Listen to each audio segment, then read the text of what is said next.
안녕하세요. 김태원의 현명한 투자자 방송 시작하겠습니다. 오늘은 한국전자금융에 대해서 좀 말씀을 드리겠는데요. 이 회사의 모회사는 나이스금융이라고 굉장히 큰 이런 그 전자금융 쪽에 발전했다고 해야 할까요? 하여튼 그 국내 시장을 독과점하고 있는 업체의 계열사입니다. 그러다 보니 그 은행 무인 그 자동화 점포, 우리가 이제 ATM 머신이라고 하는데, 이런 쪽은 이 회사가 예전부터 공을 들여왔고, 또 이쪽 시장에서는 거의 독과점 하다시피 시장을 갖고 있지만, 왜냐면 국내에서 은행 무인화 점포 쪽에, 은행 자동화 쪽에 들어가는 그 기기를 만드는 업체나 이것들이 몇 개 안 됩니다. 그러니까 독과점 업체죠. 하지만 시장 자체도 한정된 은행들을 대상으로 영업을 하기 때문에 굉장히 시장이 좁습니다. 시장이 작고 또 성장성도 더디고, 이미 그 성장으로서는 현금 쓰는 인구가 많이 줄면서 이제 한계에 도달한 상태죠. 그래서 이 회사는, 전자금융은 이 신규 사업을 공격적으로 벌이고 있습니다. 특히나 이제 그 무인 주차장, 그리고 또 무인 주차장에서 전기차 충전하는 이런 쪽 사업을 공격적으로 좀 벌리고 있죠.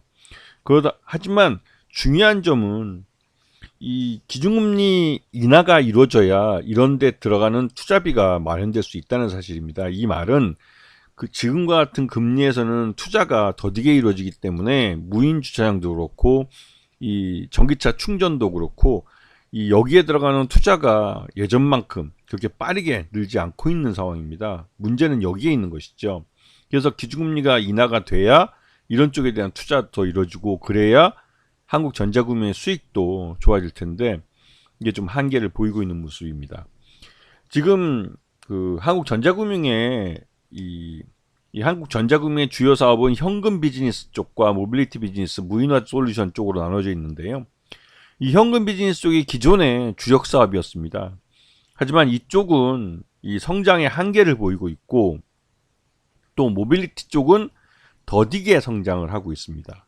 그리고 무인 솔루션 쪽은 그나마 이 무인 아이스크림 가게나 이런 것들이 이제 설치가 되고 하면서 그 이 시장이 어느 정도 형성이 됐지만, 이쪽도 그렇게 큰 시장은 아닌 것 같습니다. 그러다 보니 진짜로 성장성이 있는 사업은 모빌리티 비즈니스 쪽인데, 이 무인 주차장과 전기차 충전 쪽은 말 그대로 투자비가 있어야만 투자가 이루어지고, 또 이런 투자가 이루어지기 위해서는 정부의 보조금이 또 적극적으로 역할을 하게 됩니다. 이런 쪽이 정부의 보조금이 줄어들거나 정부의 보조금이 부족하면 이 모빌리티 비즈니스 쪽은 솔직히 좀 투자가 더디게 일어나게 되는 거죠.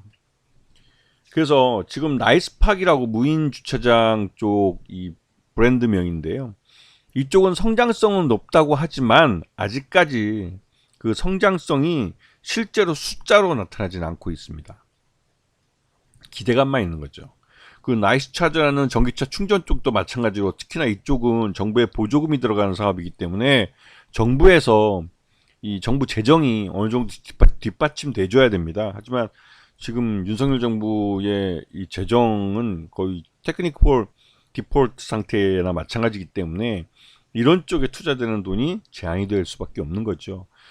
이쪽은 그 전기차 보급을 위해서라도 이런 전기차 충전기들이 많이 보급이 돼야 되는데, 이런 부분이 취약하기 때문에 전기차 보급이 또 더디게 일어나는 이유이기도 합니다. 그 최근 이제 무인 주차장을 늘리기 위해서 카카오 모빌리티나 이 소카하고도 협약을 맺고, 이 소카나 이 카카오 모빌리티가 갖고 있는 주차장들의 그 전기차 충전소를 만들어주고 하면서 그걸 또 운영을 해서 수익을 얻고, 이런 식으로 지금 계속 성장을 추구하고 있는 상황입니다. 그래서 지난해 기준으로 봤을 때 그 주력 사업은 이 현금 사업이나 모빌리티, 무인화 솔루션 쪽인데, 이쪽이 3,283억의 매출을 올려서 거의 대부분을 다 차지하고 있죠. 그리고 기존의 주력 사업이라고 부를 수 있는 현금 수송이나 현금 관리하는 쪽은 604억 정도를 하고 있고, 영상 보안 솔루션 쪽이 한 100억 정도의 매출이 정체되어 있는 상태입니다.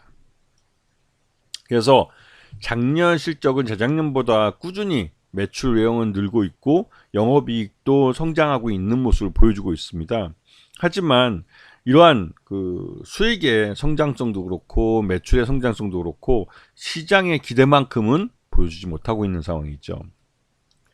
그리고 나이스홀딩스라고 아까 말씀드렸듯이 이쪽이 전체 지분의 35.82%를 갖고 있어서 안정적인 경영권을 갖고 있다고 평가되고 있는 상황입니다. 자, 한국전자금융의 지난 4분기 실적 기준으로 봤을 때 적정주가 6,000원 정도로 평가됩니다. 지난 3분기보다 이 4분기 실적이 나름대로 좀 더 늘어날 거라고 생각했지만 시장 기대치에 못 미치는 모습이었죠. 그래서 지난번 방송할 때 지난해 3분기 실적을 갖고 평가했을 때는 이 회사의 적정 주가는 한 7,000원 정도로 평가됐고 실제로 그 올 연초에 1분기 때는 7,000원대까지 주가가 한번 도달하긴 했습니다. 하지만 지난 4분기 실적이 기대에 못 미치는 모습을 보여주면서 주가는 그 작년 4분기 실적을 반영해서 다시 6,000원대로 그 5,500원대까지 밑으로 내려와서 찍고 올라오고 있죠. 이거는 시장에서 기대했던 것만큼 이 모바일 사업 쪽이나 그러니까 모빌리티 사업 쪽이나 이 전기차 충전 쪽 사업이 성장성이 따라오지 못했기 때문에 나온 실망 매물이라고 볼 수가 있습니다. 이거는 특히나 이제 전기차 충전소 같은 경우는 정부의 보조금이 들어가는 사업이라 현 정부가 실제적으로 이제 재정 파탄 상황에 직면해 있기 때문에 이런 쪽에 대규모 자금이 투자되지 못하기 때문에 더더욱 이거는 전기차 보급에 또 걸림돌로 작용하고 있고 이게 악순환이 계속되고 있는 겁니다. 어느 정도 이 전기차 충전소들이 보급이 좀 늘어나야 전기차의 판매도 함께 늘어날 수가 있는데 전기차 이 충전소의 이 보급이 더디게 이루어지기 때문에 전기차 판매도 점점 둔화되고 있는 모습을 보이고 있는 거죠. 이게 따지고 보면 현 정부 윤석열 정부의 이 재정 파탄이 한 이유가 되고 있는 겁니다. 그 한국전자금융도 이러한 흐름에 따라서 주가가 그 실적을 반영하는 흐름을 보이고 있는데요. 올해 1분기 실적도 일단 1분기는 대부분 다 이 투자가 좀 더디게 이루어지기 때문에 실질적으로 1분기 실적이 어떨지는 아직까지는 좀 불확실한 측면이 있습니다. 특히나 올해는 경기 침체로 내수 쪽에 있어서 이 소비가 많이 둔화되고 있어서 이 현금 흐름도 그렇고 여러 가지 좀 성장에 그 걸림돌로 작용되는 측면이 있습니다. 하지만 중요한 점은 현대차와 기아라는 국내에서 전기차를 가장 많이 만들고 있는 거의 독과점 업체가 전기차에 대한 드라이브를 걸고 있고 또 이것 때문에도 전기차 보급에 필요한 이런 지원들을 현대차나 기아가 직접 나와서 하고 있다는 점이죠. 이거는 그 정부가 못하는 것을 개별 대기업이 직접 나서서 하고 있는 것이라고 볼 수가 있습니다. 여기에 한국전자금융도 투자를 늘려서 이 무인 주차장과 또 이 무인 전기차 충전소를 늘려가는 쪽에다가 또 즉 신규 사업에 대한 투자를 많이 늘리고 있고 작년 하반기에 그나마 다행한 건 이 전기차 충전소에서의 전기차 충전에 대한 비용 이 부분을 가격을 인상해 주면서 이 전기차 충전소 수익이 늘어났다는 점입니다. 그래서 이런 전기차 충전소를 늘리면 늘릴수록 한국전자금융의 실적도 더 좋아질 수 있고 수익성도 또 개선될 수 있기 때문에 그런 면에서는 기업 가치를 더 끌어올 수 있는 가능성이 있는 것이죠. 그래서 일단은 한국전자금융은 지난번 방송했을 때보다는 그때는 3분기 실적을 기준으로 평가를 한 거고 요번에는 지난 4분기 실적을 갖고 평가했을 때 현재 주가가 작년 적정 주가인 6,000원 밑으로 떨어져서 5,500원까지 오버슈팅해서 그 바닥을 다지고 올라오는 모습이라 이게 이제부터는 올해 이 전기차 충전소나 무인 주차장 같은 이 신규 사업에 대한 실적을 바탕으로 주가가 움직일 가능성이 있다는 것이죠.